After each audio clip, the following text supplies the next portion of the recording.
Hey guys, I'm Tyler. Today, nope, wrong.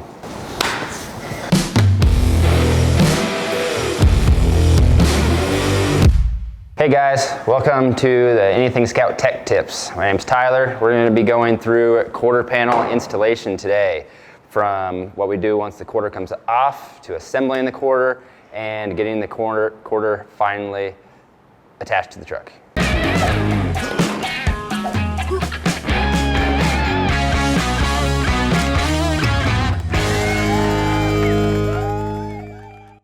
All right, so first things first, we're gonna go through quarter panel removal. Obviously this quarter is already off, but there's a few common problems and mistakes that people make. What you wanna keep in mind is you are removing the quarter. You don't wanna damage anything else. You don't wanna damage the inner quarter or the B-pillar area here. You wanna only make sure you remove the quarter. A lot of times I see this top rail cut into or bent up from prying the quarter panel off. You want to try to not do that as much as possible. Obviously you can straighten it afterwards, but doing it right from the get-go is always best. Also, people often cut into the B-pillar here, especially down here where it's solid welded. We just want to try to not do some of that stuff. So after you have your old quarter panel off, you want to make sure you clean up all of the old spot welds, anything left over from that. And then what we get into is prepping the inner quarter. We go through, clean everything up. As you can see on this truck, there's a small repair back down here. Get all the rust taken off of that. Common rust areas you might find once you get your quarter panel off is this moon-shaped part of the wheel well here. They're oftentimes rotted out all along here. You can buy a replacement piece that patches this whole thing. Then also back over here behind the wheel well where the inner quarter meets the floor, this place often rots out. As you can see on this truck, that was replaced. Then we go through, we epoxy prime everything on the inside here, and then most of the time, we scorpion line that as well.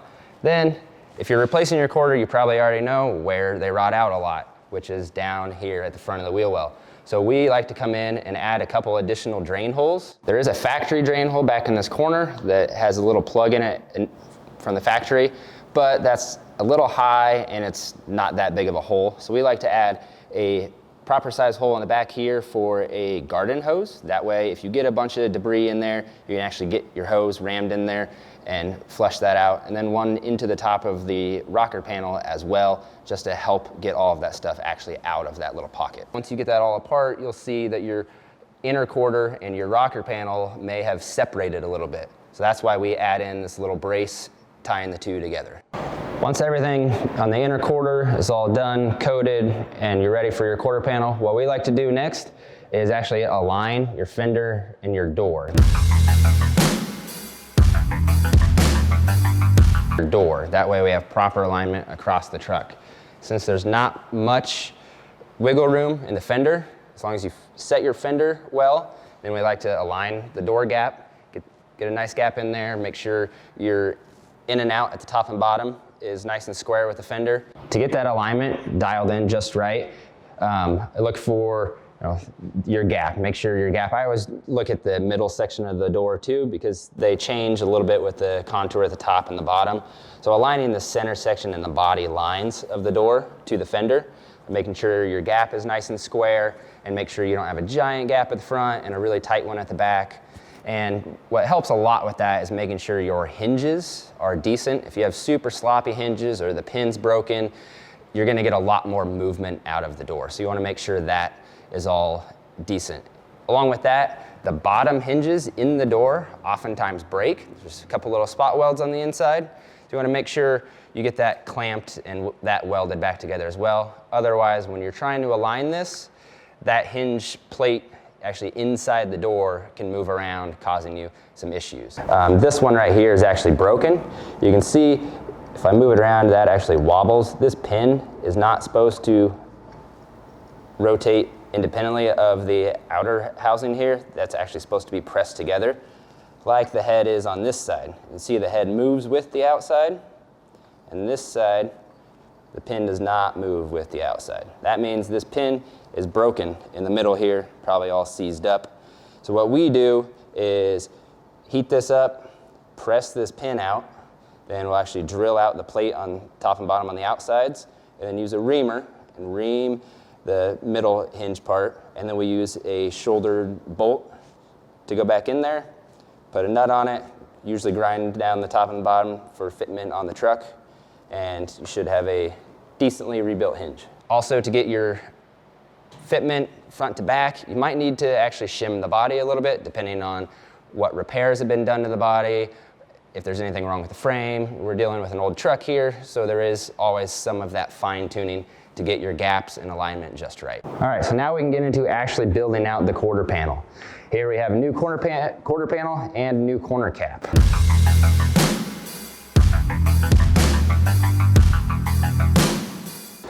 If you can see here, as I just hold this up here roughly, they don't quite fit together quite right. There's not necessarily anything wrong with your quarter or your corner cap. They're just two separate stamped parts that we need to fit well together. So if we walk over here, I actually have one all built out already. So some of the things we want to look for is alignment at the top of your rail up here and the alignment as we follow the quarter. When you're attaching the two of them, your corner cap has lots of contours, so it is not going to move very much, but your quarter panel will. So we're going to contour the quarter panel to your corner cap. And one of the biggest mistakes I see is a corner cap actually sticking up past the quarter.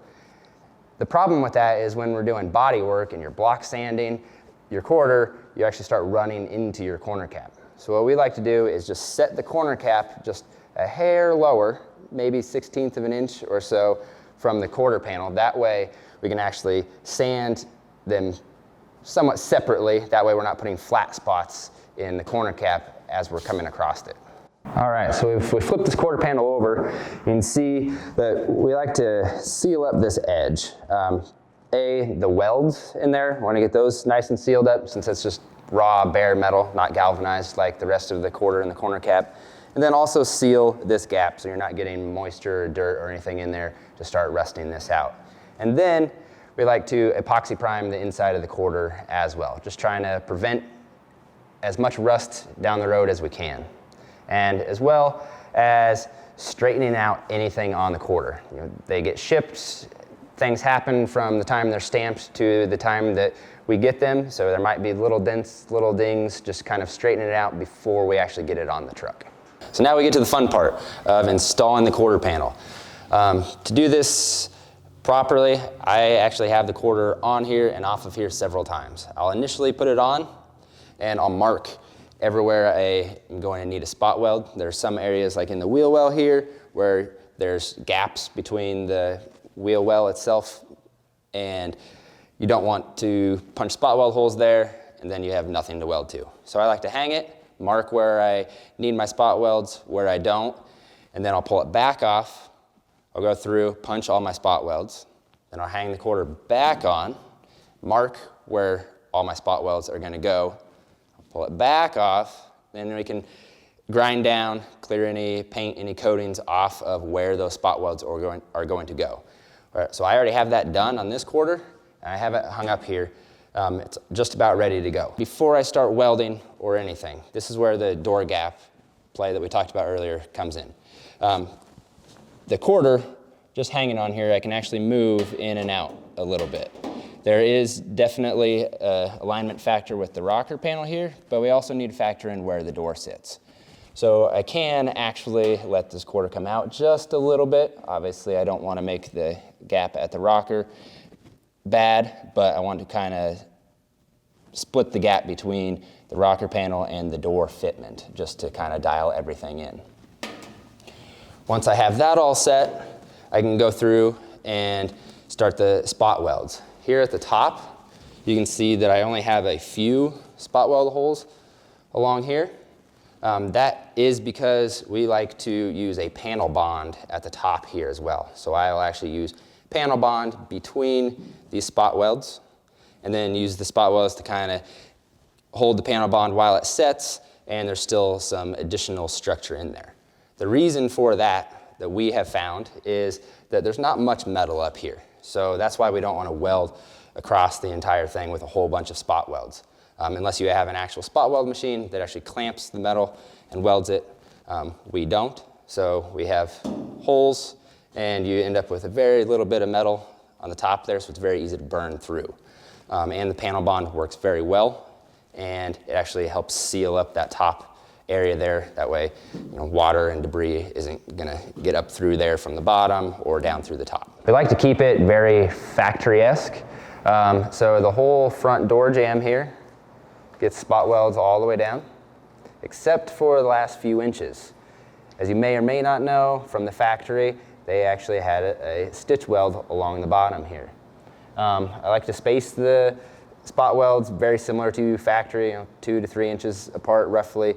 Like to space them around the body gaps and such, like kind of the cutout up here. You don't want a spot weld right on that when you're trying to fit things.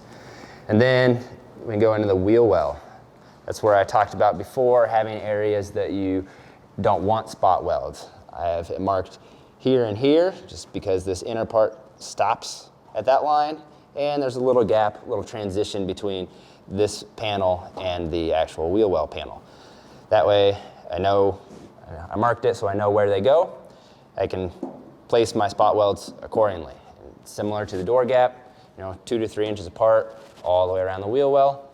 And one thing that I've found with the wheel well is oftentimes that half moon piece doesn't sit well in here. Sometimes it's bent up, sometimes it's bent down.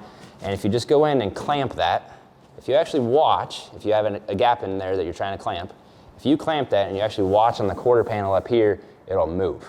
And we don't want that. You can very easily have an oil can situation in your quarter panel, which you don't want. It kind of dents in and out, kind of sounds like a can. And that's one of the things that we look out for. Then we can move to the back around the corner cap here. And very similar situation, just properly spaced spot welds. The top here, do a nice little stitch across at the corner. And then whether you saw it already or not, there's a few things that I like to point out so I don't forget. Like this corner cap, when it was stamped, got a little tear in the top here, so I will weld that before this is actually all set in place.